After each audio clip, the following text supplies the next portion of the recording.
Creative genius. Toward the end of my freshman year of college, I got sick. I was incredibly depressed, insanely anxious, and had been diagnosed with the West Nile virus. My next-door neighbor had a mosquito-infested koi pond, so I accepted the diagnosis as truth and went about my studies at the university. On the days when I had astronomy, I always found a way to be on time and clear-headed. But on the days when I had Russian history, I would have an alarm set to leave the party house to get to class. Most mornings I was still drunk and in the previous night's clothes. As my first semester was approaching its end, I was often violently ill by mid-morning. I would be in the bathroom dry heaving, and by the time I made it home from class, I would just sit and shake on the bathroom floor. My doctors prescribed me a slew of anti-anxiety and antidepressants, but nothing had a chance of working because I would just throw it all up. The only thing that calmed my nerves was a cigarette, a drink, or a couple of my boyfriend's pills. But no matter what combination I tried, I only got worse. I ended up getting so ill that I missed most of my finals and was placed on academic probation on account of failing most of my first semester classes. So sick and tired of being sick and tired, I struggled to find any motivation to continue with my 4-year degree in human psychology. It was around this time that I saw an ad for a photography program at a local art college and immediately applied. Art school sounded way more fun, and at that moment, I was no longer willing to commit to 8 more years of college to enter into the psychology field. Halfway through my second semester at the university, I was accepted into the photography program, beginning first thing in the summer. With none of my credits transferring, except for one of my Spanish classes, I gave myself the green light to live it up for the next couple of months until it was time to get serious. After all, I deserved a break. I had been in school for over 13 years, every year, just like a good girl was supposed to be. I instantly fell in love with art school. It was a significantly smaller campus, and most of the people were quite weird. With my background in yearbook and film photography, I was already a few steps ahead in my introductory classes. I immediately stepped into my self-proclaimed role as teacher's pet, and I knew I had arrived. There was something sexy about art school.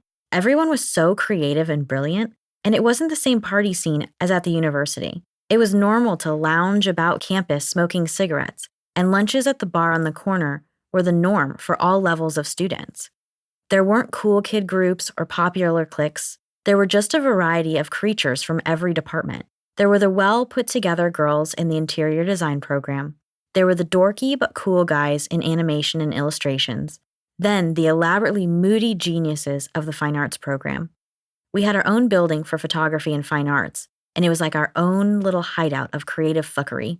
I was enamored by the older fine arts students and so desperately wanted what they had. I became obsessed with art history and thrived in my creative writing classes. Being in art school was like being whisked away to post-war New York City, where all the creatives had migrated from Europe and were collectively and individually rewriting the notion of what art could be. We were allowed to be messy, loud, bold, and moody, and that was my jam. I carried this energy I was channeling in the brilliance and insanity of early 20th century artists, so my drinking, smoking, and fucking away my feelings were all part of the experience. I had found my people, and my behaviors were all co-signed by the artist archetype I so longed to be a part of. Unlike my time at the university, I showed up every day, and I had a new sense of purpose that fueled my ego and importance. I received slightly above average grades, but that's the beautiful thing about creating art. Its importance is all a matter of perception. I excelled in the areas that I cared about and was perfectly mediocre in the areas that I didn't. For me, art school was all about sticking it to the man and breaking this notion that I had to get a corporate job, get married, have 2.5 kids, and have my life settled by the time I was 25. No, thank you. I was not about that life. I graduated with my 4-year degree in 3 years and gave them a big fat hell no when they asked me to purchase my cap and gown and participate in their graduation ceremonies. I was giving my artist talk and had a BFA thesis exhibition with my homegirl, so I didn't need any other fluff and bullshit to commemorate my accomplishments. There were only 2 of us graduating from our program that semester, so we shared this big, beautiful gallery space, just the 2 of us. My senior thesis was all about my experience living through a deployment with my military boyfriend. We had met at a party, and I instantly knew there was something special about him. He said all the right things and was so impressed with my bravery for following my dreams as an artist. He was a musician, but always resented having to put on his monkey suit and show up for the man every day. I was his muse, and we fell head over heels in love. Dating him opened up a whole other world of parties. I learned very quickly that I was not like other military girlfriends, and that I was much more comfortable drinking with the big boys. The melding of my military friends and my art school friends was a natural blend. They all had strength for partying and playing pool. My overly competitive side was right at home with the boys, and it wasn't long before many of his friends began taking notice of me.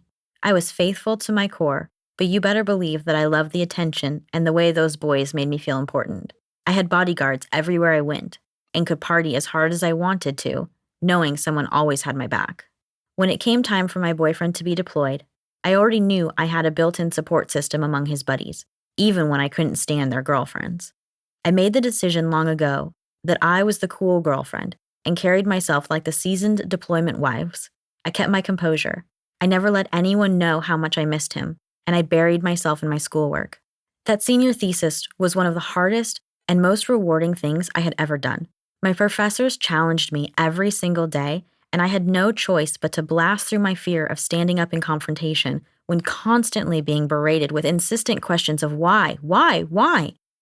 I was forced to take a stand and be able to defend myself to earn the wall space in that gallery. Everything else seemed so superficial, so I created about the one thing I couldn't share with anyone else. I created art about what it was like being on the home front of a deployment. To this day, I can feel the pain in my body from that second to last semester. Being in tears every single day, trying to figure out how to speak about the intensity of my work. I was so hell-bent on it being successful that I showed up each day, dug deeper and deeper to attempt to answer my professor's proverbial why. In hindsight, it was probably the exact therapy I needed to survive that experience. I would give everything I had to my thesis committee classes and then drink my sorrows away behind the mask of competitive creative genius. Delivering that artist talk and being interviewed by the local news in a military town was one of the highlights of my life. The only thing that could have made that moment more perfect was if he had been there. And then, suddenly, he arrived, and I was the center of attention and had the man of my dreams there looking back at me. Mission accomplished.